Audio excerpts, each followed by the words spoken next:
Hello and welcome to another episode of Rational Actors on Blogging Heads. I'm Kevin Glass, and today I'm joined by. Sonny Bunch, managing editor of the Washington Free Beacon.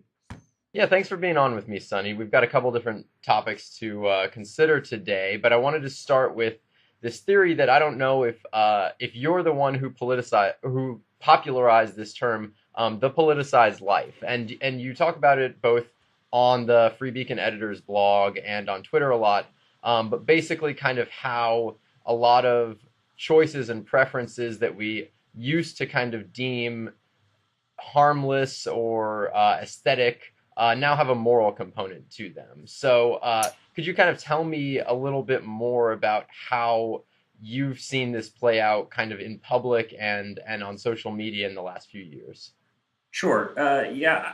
I mean, I won't. I don't want to say 100% sure that I'm the person who coined that phrase, but I would say that I certainly overuse it and use it more than anyone else. The politicized life, like it's something I started noticing a year ago, maybe 18 months. I don't know. It's something that's been with us for a while, but definitely something that's been kind of ticking up a lot more recently.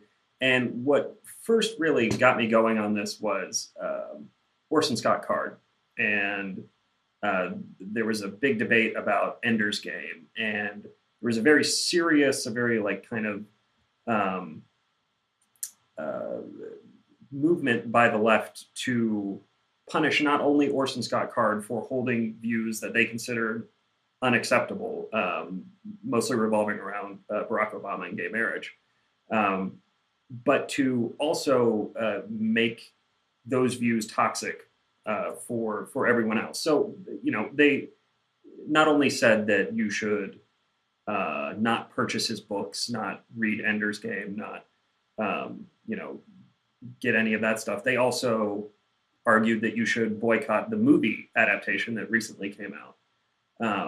They argued and succeeded in keeping him from being allowed to work on an anthology issue of Superman. There was a Superman special edition or something, and a bunch of people got very upset, and they convinced comic book stores to not stock his work and to not uh, support his endeavors. And DC, I can't remember exactly, who dropped out, but Orson Scott Card ended up not working on the issue. And it's like you say, it's kind of this introduction of politics into every aspect of someone's life. It's literally politicizing your life. It's saying, I am not going to support this musician because they think the wrong thing about Obamacare or about the Iraq War or whatever else. It's about saying, I will not go see this actor's movies because he voted for the wrong person or raised money for the wrong politician. Um, it's the introduction of, a kind of moral yardstick into work where frankly it hasn't always been. I tend to look at this from the perspective of a conservative, right? If I was to say I'm not going to support any of these artists because I disagree with them on abortion or whatever, I wouldn't really have very many people to read or listen to or watch on TV. So perhaps it's just a selfish thing, I don't know. Right. I totally see your point. And I think that at least the way that I've seen it play out, and ever since kind of I started reading some of your stuff on this subject, I've noticed it a lot more. I took a training course for something at American University Law School a couple months ago, and I saw a flyer kind of on the student bulletin board that said, "Do not buy these foods because they are sexist." And I wasn't entirely sure what that meant, but it was basically trying to say that if you buy this brand of omega-3 flax oil or something, you were supporting. I don't remember if the company or if it was the owner of the company had some views that obviously the flyer maker disagreed with. And you've seen it a lot in some of these consumer boycotts, right? We saw it famously with Chick-fil-A. Was that last year or 2 years ago now? I don't remember. Yep. But I see it on the part of some conservatives too. I have Progressive car insurance, and it's so named because the CEO of Progressive is a huge liberal, donates, I don't know, I won't say billions, millions to progressive causes, both political action committees and individual candidates and things like that. So I feel like it's not entirely a issue for one side or the other of the political spectrum. I do have conservatives from time to time say, why do you watch that show, or why do you buy that product? Because, there are these political reasons for example, Girls, the TV show. I hear people say, why do you watch that show? Lena Dunham's a huge liberal. All those other people are huge liberals. Why do you watch that show? So I feel like the rise is certainly something that's become an issue, but it might not necessarily be confined to one side of the political aisle. Right. I think that's totally true. I mean, I think that, and even historically, I think that you have a situation where conservatives for a long time were mounting these kind of pressure campaigns, these boycotts, the pro-family organizations, Parents Television Council, those sorts. And I think the difference today is that I think there are a couple of differences today. I think one, it is much easier to amplify the voices of the politicized, with Twitter and with Facebook, and the ease of sending an email versus having to send an actual letter or a tweet. You end up with this kind of echo chamber, or frankly, I don't blame the PR people for getting a little freaked out when their at columns get filled with angry people denouncing them and saying that they're going to boycott the organization if they don't fire this person who thinks the wrong thing.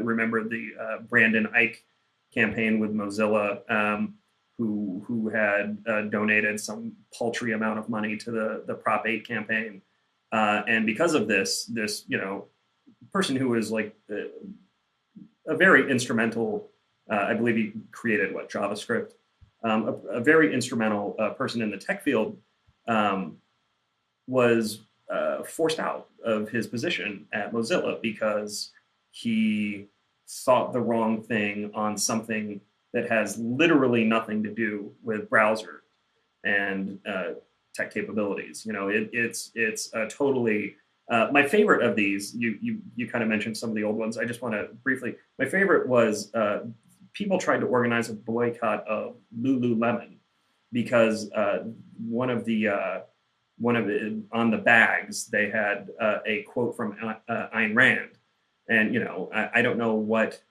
exactly Atlas Shrugged has to do with yoga pants, but the mere fact that the founder of the company is a Randian or an objectivist or something made their clothing unacceptable to so many people. And it just, you kind of like stop and think about this for a second. Who thinks like that? Who spends their entire day trying to find these areas of disagreement with people who they'll never meet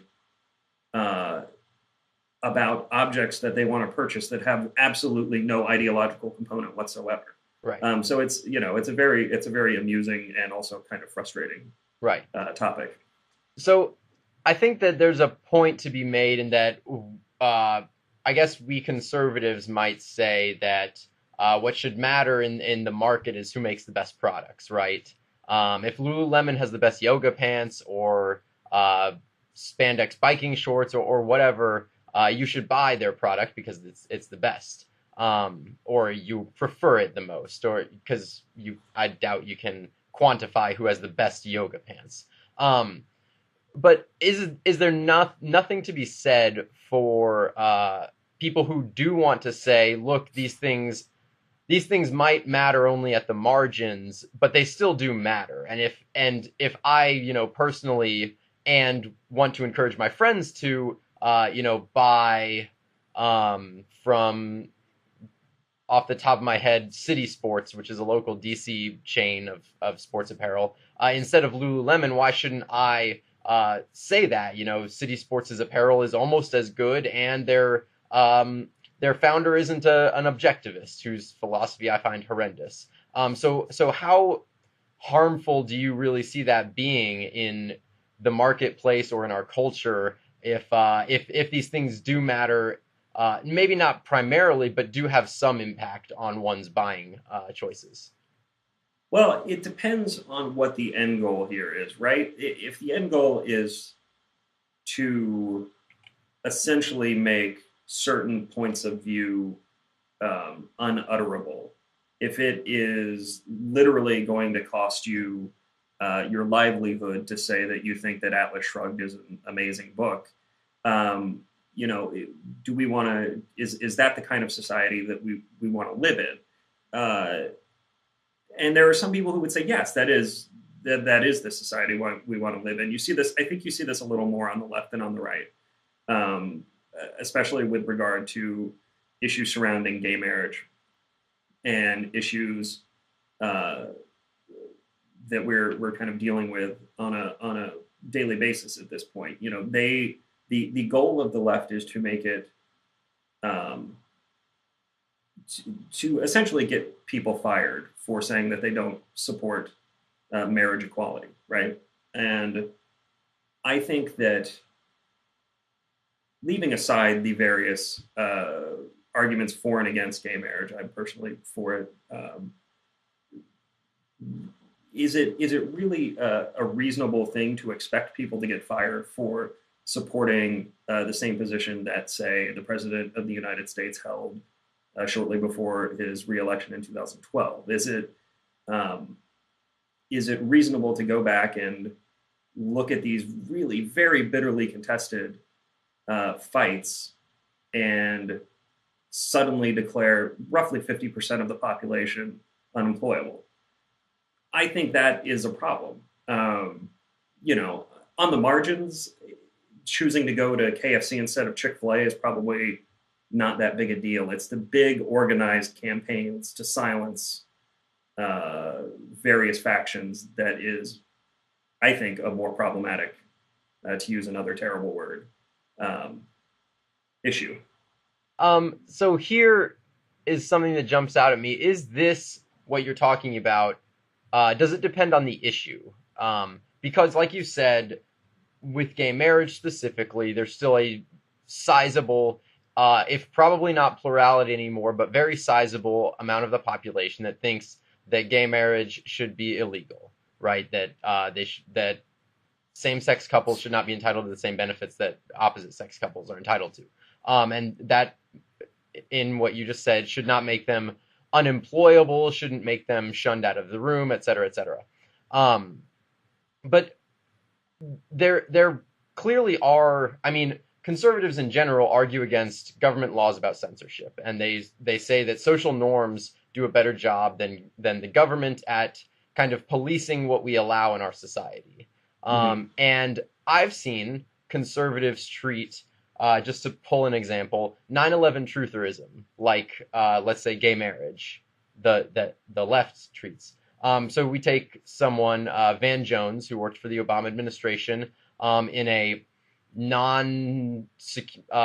global security post, had some kind of 9/11 trutherish statements, and conservatives basically called for his head. They called for him to be fired, and they got what they wanted.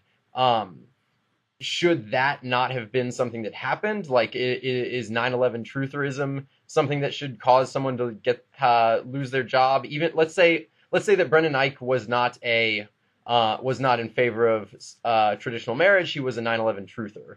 Should he have lost his job over that? What are the issues? Should there be any issues that people lose their job over if they're completely unrelated to their personal views? Sure.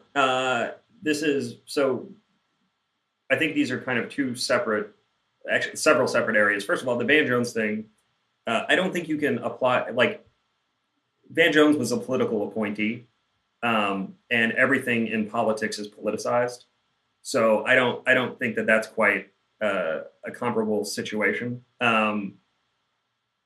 but leaving aside that kind of dodge, the idea that there are some, I think there are some topics on which reasonable people will say, okay, this is a person who should not be employed in a public um, position, such as a CEO or an executive of some sort. Holocaust denial, um,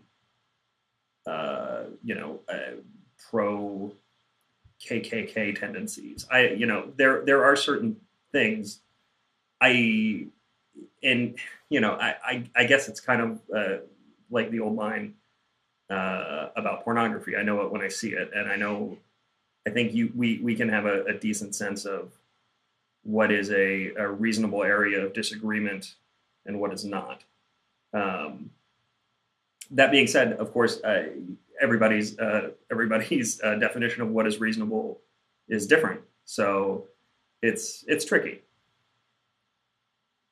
All right. Yeah, I mean, but Did I totally dodge that one? Am I dancing?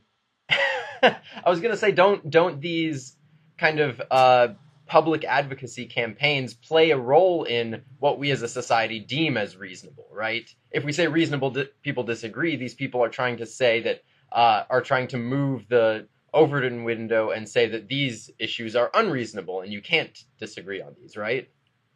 Right, right.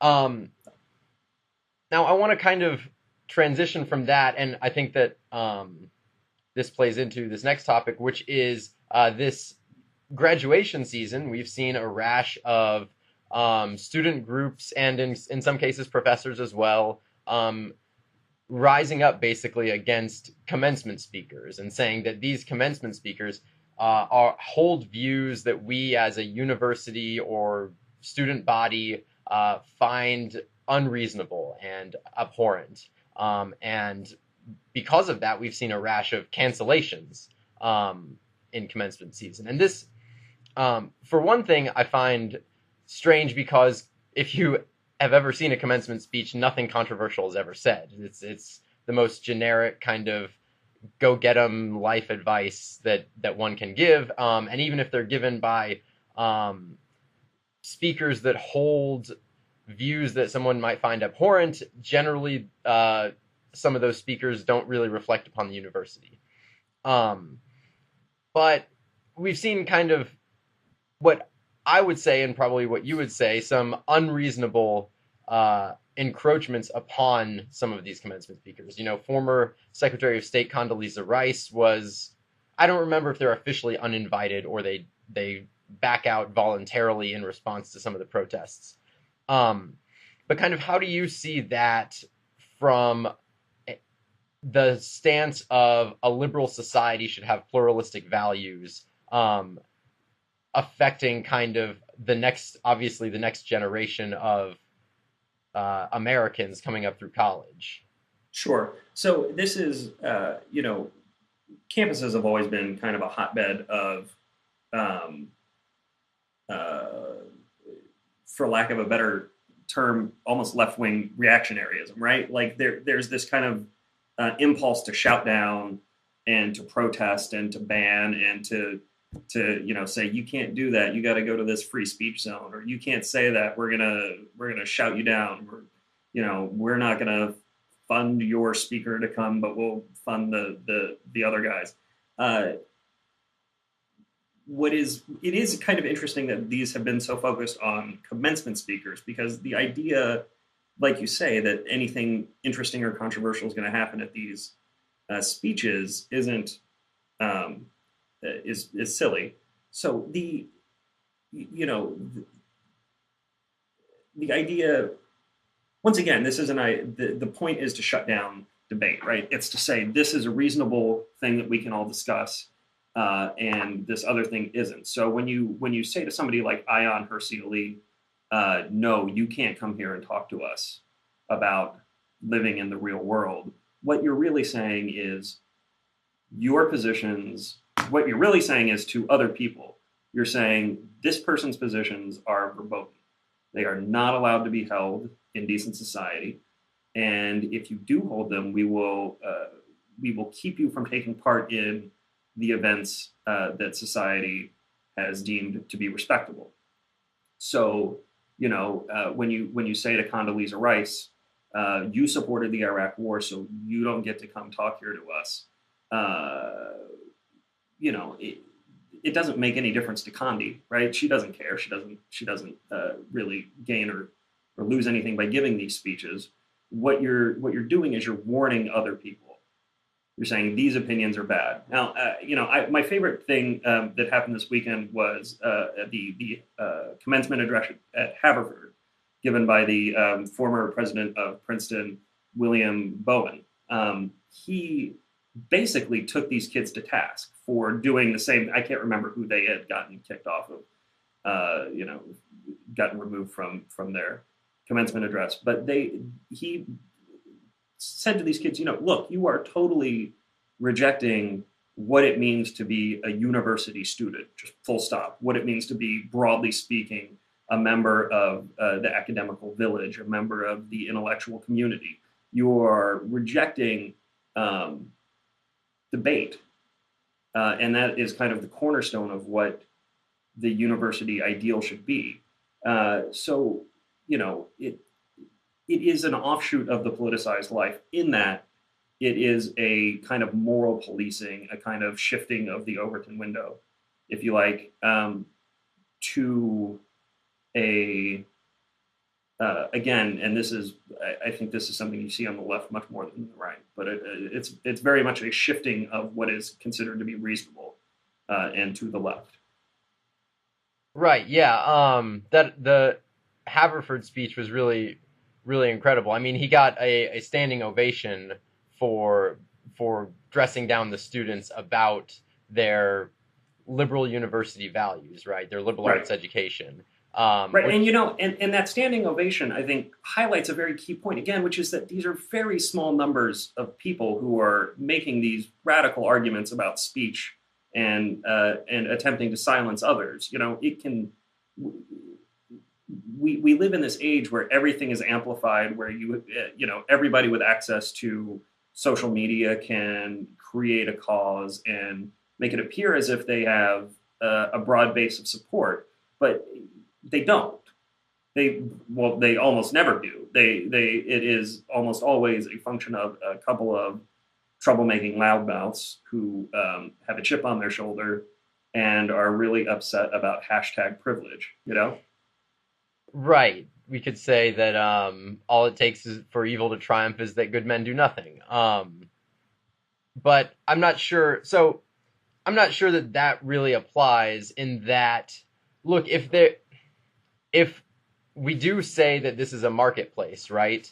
And there are 10% of the population, 5% of the population who are really care passionately about these issues, and the other 90% don't care.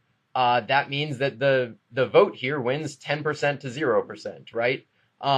So it should be, I think that we might say that these university students who stood up and applauded their commencement speaker for dressing them down need to be more vocal in saying, no, we shouldn't disinvite Condi Rice. We shouldn't disinvite Ayaan Hirsi Ali because these are important people who have important things to say, even if in a commencement speech you're not probably going to say anything important. Like it would be very surprising for Ayaan Hirsi Ali to go to a commencement speech and speak about the evils of Islam. She's probably just going to give them life advice. But we should say that the students who do support who support the right to disagree with people without being shouted down need to stand up for people's views who they disagree with. Sure. Well, it's the old silent majority, right?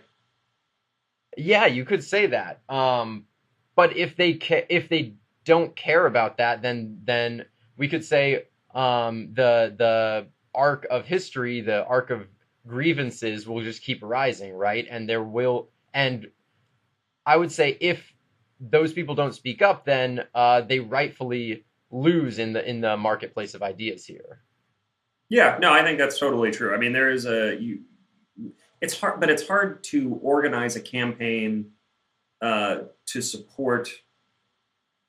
It's very easy to get angry about somebody you don't like. It's very hard to get angry about somebody else getting angry about somebody you don't like. Does that make sense? You know, I think you're totally right that the students of Haverford, the students of um, other colleges where this sort of thing are taking place should rise up and say, no, we need to do this. But you know, administrators don't want to have to deal with the hassle of 40 angry, caterwauling gender studies majors, you know, coming into their office every day and complaining about how this oppressor is being given a platform on their precious university stage. You know, it's not just about raising your voice. It's also about, you know, these administrators need to have some backbone, frankly.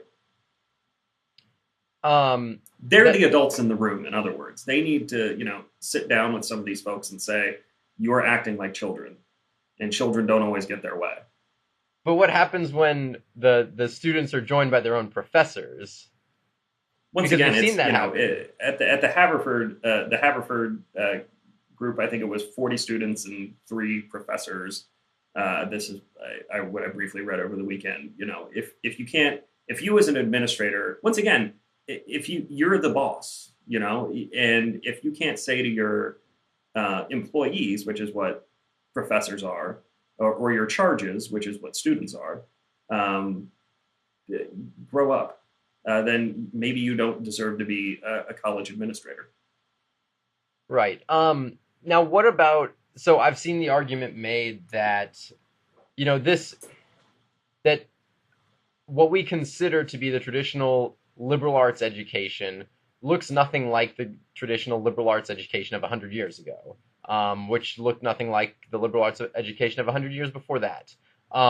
If this is kind of where all of this is going, I mean, let's say that we saw, I think, it was, I don't remember if it was the New York Times, over the weekend, stories about trigger warnings on campuses, right? Yeah. That kind of, it's that universities are less and less about being exposed and challenged to ideas you disagree with, and more just about kind of reading what the dominant academics of the time, which are modern university professors, deem to be acceptable ideas for their charges. Well, you know, the whole trigger warning on campus debate is kind of amazing insofar as, again, it assumes that these places where debates and intellectual stimulation are supposed to occur are some sort of safe place where you will never be challenged by a provocative idea or be forced to feel uncomfortable because, you know, of some event that happened in your previous life. You know, the idea of applying a trigger warning to Shakespeare should be offensive to literally every man of the West. But it is not. And it is not because we have kind of settled on these ideas that we've settled on this idea that some ideas are unreasonable, that they're out of bounds, that we shouldn't have to wrestle with them. And it's, I don't know, it's kind of sad. Right.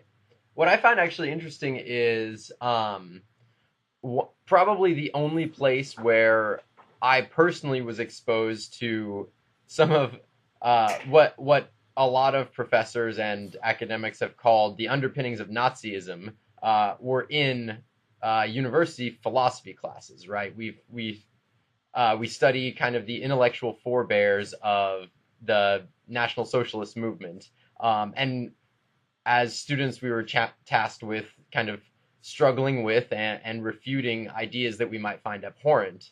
And I don't actually see that changing. I mean, we're not going to stop stop studying some of the German late 19th century philosophers. But the idea that we might stop studying some of the other classics of Western traditions seems at odds with education, at least as I experienced it, and maybe that's just because it's changing. Well, I think also that we have a situation where it's not so much that people are trying to stop these things from being taught; it's that they're trying to make it optional. That if you go to a class and the idea is that everybody will read the same things and we'll learn, even if we don't all come to the same conclusions, we will have the same materials to wrestle with. But if you create this kind of double standard where you say, well, if this is going to bother you, then you don't have to read it, and we'll just focus on these other things and these other. I don't understand how you run a class that way. Frankly, I simply it kind of boggles my mind. And I think that part of this is you're right. We're just slightly ever bit so older than some of these kids. We didn't grow up in the age where you would see 20 tweets a day with trigger warning in front of it, or 5 Salon articles about how it's wrong to expect people to grapple with the various things that cause them discomfort. So we don't really. I like I said, I don't understand how you operate a classroom that way. And I think to their benefit, to their their great credit, most professors agree with that, and you did see some real pushback on this whole mandatory trigger warning idea. That's true. I've seen kind of the that idea that was in that New York Times article about trigger warnings for colleges. I've seen far more pushback on that than pushback on, no, these commencement speakers shouldn't have been disinvited. These commencement speakers have important things to say, and their views are well within the bounds of reasonable society. Right.